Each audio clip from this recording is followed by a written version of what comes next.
Hello. Ito na ulit ako. Ito na naman ako. Happy Spring sa inyong lahat. Officially nung um, March 21, last Friday, yun ang official start ng spring dito sa amin. Actually, medyo malamig-lamig pa ngayon ng konti. Pero hindi nakaparehas nung nakaraang buwan. Ngayon mga 60s na lang ang temperature. So pwede na itong mga ganitong suot ko na naka t-shirt lang. So andito ako ngayon sa park. Ito ang paborito kong park dito sa Cookeville. Malapit lang to sa bahay. Siguro mga 15 minutes away. 15 minutes drive.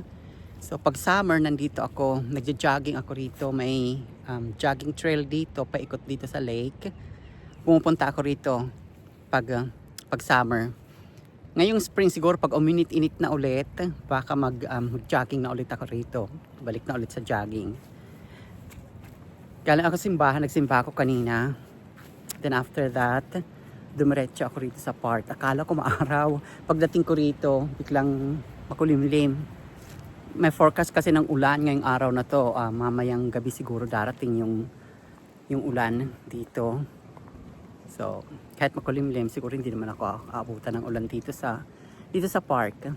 O siya nga pala, may nagpapa-shout out from Jubail, Saudi Arabia.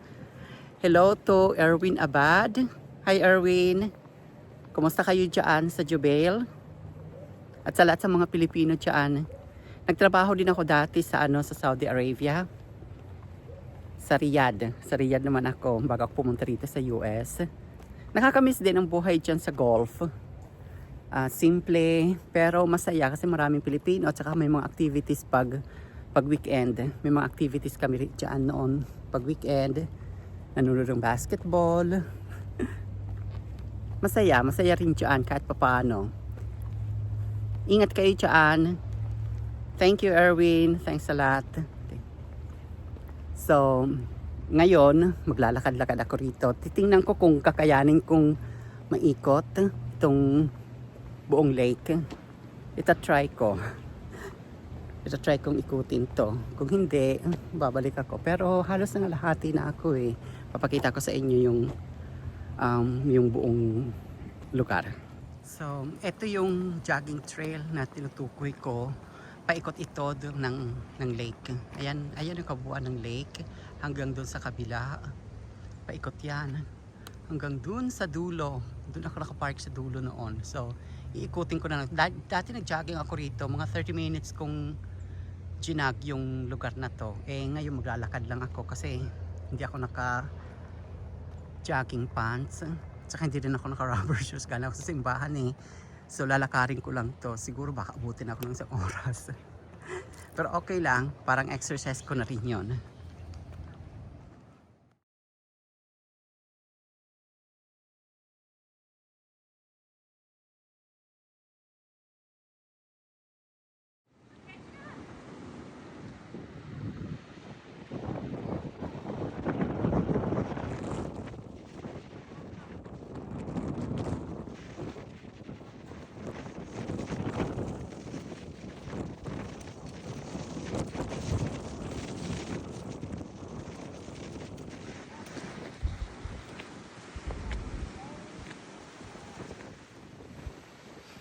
Ang lakas ng hangin, grabe. Nag-aalala tuloy ako, baka abutan ako ng ulan. Andito na sa kabilang side. Ayun yung lake. Kabuuan. Ikutin ko to.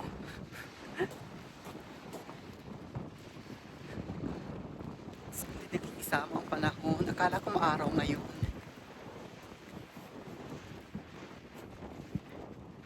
Yan, lakad-lakad tayo. Hindi ako familiar. Meron pala tinatawag na pollinator plants. The New England aster. Pag fall. Siguro ito yung pag tumapo dyan yung bees at sa mga butterfly. nakakatulong to para yung ibang plants ay mag-pollinate din. Well, I don't know. Hindi ko alam. Hindi naman. Interesting din pala siguro ang biology. Pinag-aaralan siguro nila ito. Or biology pa? Or ano pa? Ano bang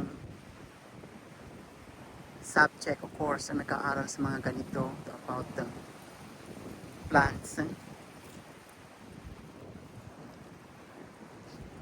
Nangalahati na rin itong nilakad ko.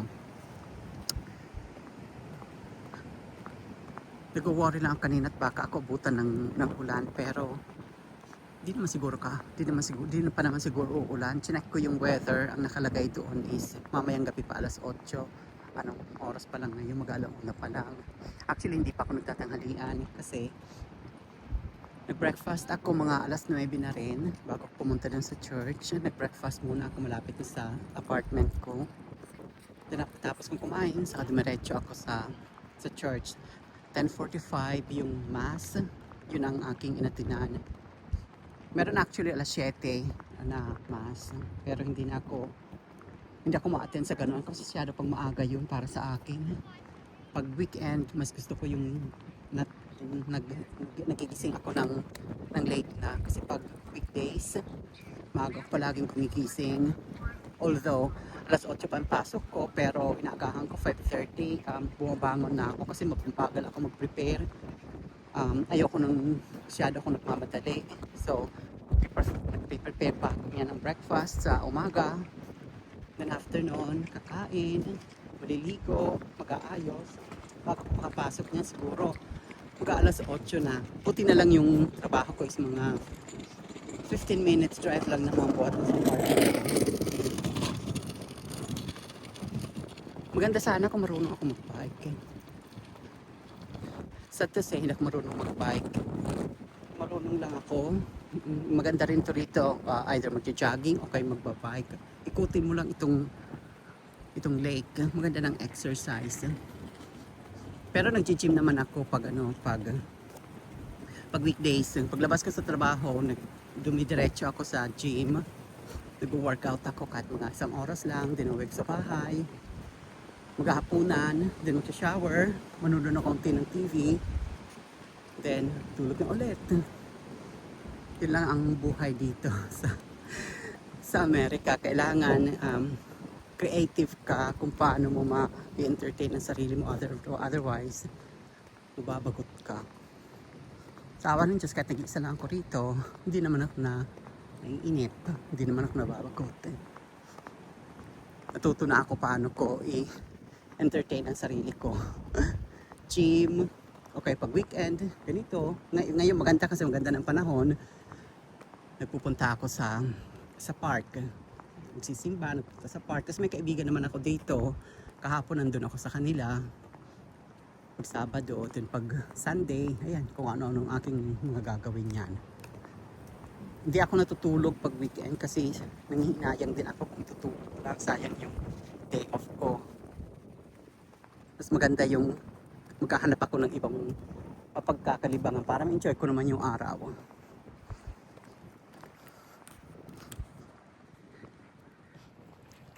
Grabe, ang lakas talaga ng hangin. Bad hair day ako palagi. Ay, ano yun? Ambon? Wala, umaambon na. Oh my gosh. Umaambon. Pero hindi naman siguro lalakas ito.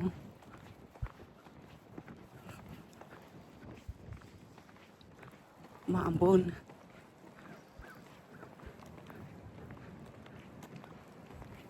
Yung aking sasakyan ay nasa kabila. Ay, nandoon. Ayun oh. Sa kabila doon. Diyan. Side na yan. Sa kabilang side ng lake na to, nandun ang aking sasakyan. Pag nagkataon, mababasa ako nito. Bala ko pa naman sana maupo muna doon. May upuan doon eh. Yung nalampasan ko. Kaso para may pumatak na tubig. Di ko lang alam kung tilamsik ng lake or ambon talaga. Ay, hindi siya tilamsik lang. Ambon talaga kasi yung Yung kalsada, ayan oh. Parang may mga patak-patak. Pero ngayon tumigil na. Tumigil na yung mga pumapatak na tubig kanina. So hopefully makarating muna ako doon sa aking sasakyan bago umulan, kung uulan man siya. Ang forecast sabi 8 pa mamayang gabi ang ulan. So after dito, after ko dito sa lake, maghahanap din ako ng mapagkakalibangan. Hindi pa ako nagugutom kasi nag-breakfast ako siguro mga magti-10 na yon or 10. So maya-maya na siguro ako magla-lunch, late lunch na siguro. Tapos sa dinner naman, baka kumain na lang ako ng kung ano siguro. Two fruits na lang siguro ako mamaya pag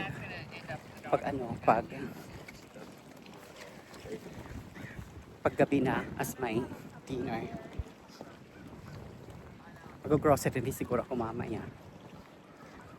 So ayan, ganyan lang ang buhay ko rito sa Amerika. Malungkot pero okay na rin. Kailangan mo lang maging creative kung paano ka magiging masaya at saka hindi ka ma-homesick. Ganyan naman talaga kahit nung nasa Middle East pa ako noon, naghahanap din ako ng mapaglilibangan para hindi ka ma-homesick. Otherwise, mahirap noon. Dahil ilang buwan. Ang iba ilang buwan bago ka makauwi. Ang iba naman taon bago ka makauwi ng Pilipinas. Kung hindi ka gagawa ng paraan para malibang, ayan, ma-homesick ka talaga. At saka, di ba maraming nagkakaroon ng problema sa pag-iisip din sa Middle East. Yung talagang hindi siguro nakakagawa ng paraan kung paano sila malilibang. So, mahirap yun. Importante talaga alagaan ng mental health. So pag naiinip na kayo or nakakaramdam na ng homesickness, maghanap ng paraan kung paano kayo malilibang. Ako, ayan, kontento na ako sa ganito na pupunta sa mga park, maglalakad-lakad, hiking, mahilig ako mag-hiking. Then pag weekdays, pupunta sa gym. Pagkatapos ko niya mag-gym, uwi, manunood ng pelikula, sandali, teka tutulog. Pag-isip, pasok sa trabaho. Ganun lang.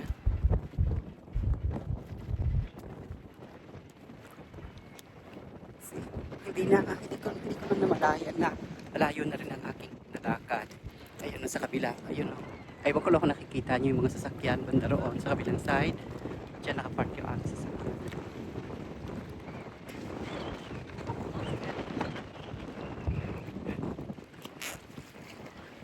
May manaka sa lubong ako. Then manalag sila, bahala na. Isip ko siguro sino ang aking pag-usap. Hindi rin naman nila maintindihan. Kasi nagtatagang.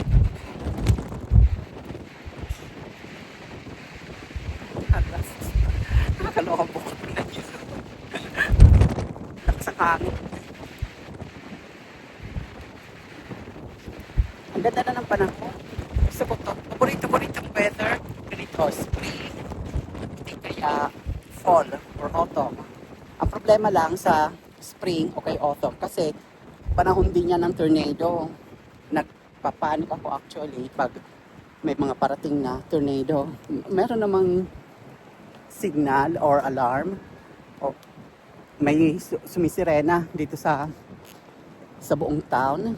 Ibig sabihin may warning na may possibility ng tornado. So pinahahanda na yung mga tao. May tornado shelter ang ibang mga bahay. Ngayon kung wala kayong tornado shelter, ang pinaka-safe na pwede nyong puntahan ay yung bathtub. Punta sa banyo, punta sa bathtub, lay as flat as possible doon sa bathtub kung may tornado na talaga. Ang nakakatakot lang dyan kung tulog ka. Kung tulog ka at nagkaroon ng tornado. Teka, papatain ko muna ito, bibilisan kong lakad. Ito na naman, pumapatak na naman ang Ulan. Hindi naman siguro ulan. Siguro false alarm lang yan. Pumapatak-patak lang yung, ang tawag yan, ambon. Umaambon-ambon lang siya. Then, tumitigil naman. Actually, umaraw din nga ng konti eh. Iharap ko na lang kayo sa dinadaanan ko para makita rin naman ninyo ang view. Teka, itong aking dinadaanan. Lagi nakafocus yung mukha ko kanina. So, ito para makita nyo. Nandun, ito para may mga kahoy ito rito. Ayan, wala pa mga dahon ang kahoy. Pero spring next month, sisibol na rin yan. May mga puno ako nakita kanina na nagsisimula ng umulaklak ng konti. Kagaya niyan. Huwag ko lang makita ninyo. Teka. Ayan. May konti na. Ayan oh. May konti na siya. Pero yung iba, wala pa rin yung iba. Walang dahon pa rin.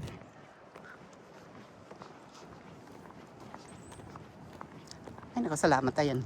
Hindi uulan, tinatakot lang ako. Sumambon lang naman ng konti, tapos sumigil. Actually, may araw nga eh. Ng konti. Yung mga nagja-jogging. Ganyan din ako niyan kuminsan. Kung dala ko lang ang aking jogging pants, magja-jogging dapat ako. Mag-gym na lang siguro ako mamayang hapon kasi hindi rin to enough sa akin yung ganito lang na lakad-lakad lang ng konti. Kailangan ko sa nagwe-weights na ako ng konti. Kasi sabi naman nila, pag magbuhat ka, makakalose ka rin ng weight. Hindi naman masyado ganun kabigat, pero nagbubuhat pa rin ako ng konti. Ang paborito ko ay yung tinatawag na hip thrust. Yung may parang bar, tas may weight yan sa gilid. Lalagay mo yan sa may hips mo. Then ipupush mo pataas.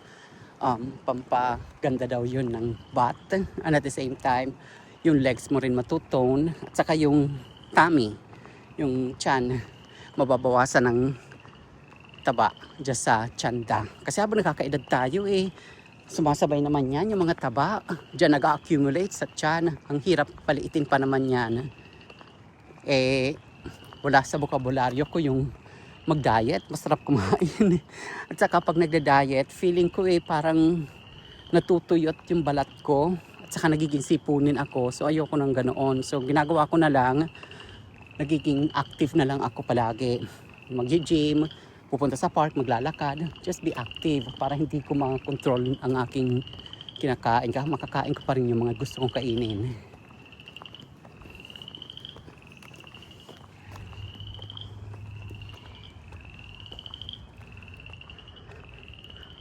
Ayan, ay parang dog park yata yan. Diyan may mga aso. Kikita nyo, yung mga aso. Teka, zoom ko. Ayan. So, dinadala rin dito. Ayan, dog park. Yung may mga alagang aso, dadalhin nila dyan para mag-hang out din sila yung mga aso sa mga kapwa nila.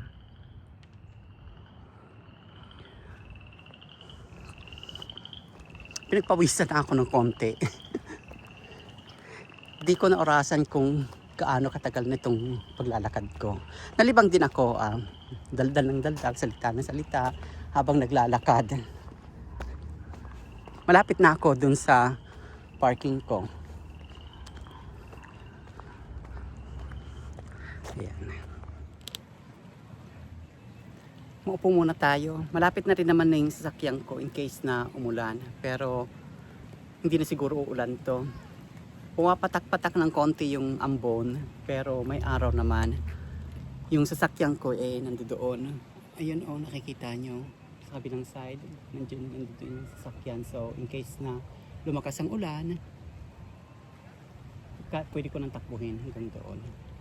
Gusto ko maupo muna at i-enjoy muna itong kapaligiran bago ko umalis.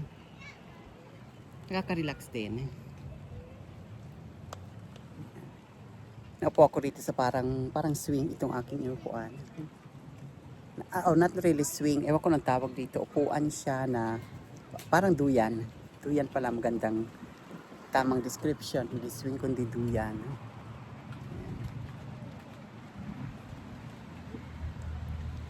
Saka nasa ilalim ng puno. So kahit umaambon-ambon, medyo okay naman. Hala, ayan oh. At talagang hala, uy, umuulan na nga. Dito muna ako. Umuulan eh. Excuse me. Hala ka, umuulan. Ayan. Buti na lang hindi tumuloy yung ulan. Pinatay ko lang yung camera kanina. Tapos tinago ko. Tapos tumigil na rin naman na yung ambon. Ambon lang siguro iyon kasi hindi naman ganun kumakalakas.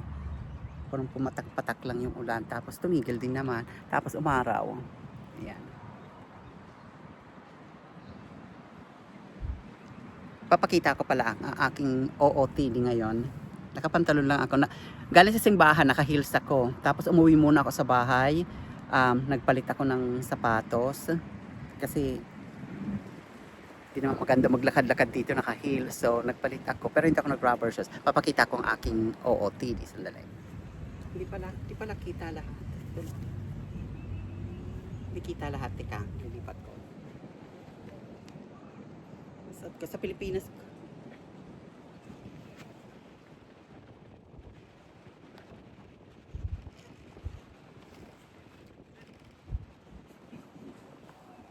Sa Pilipinas ko binili yung sandals ko na yon. Komportable siya. Actually, paborito ko siya.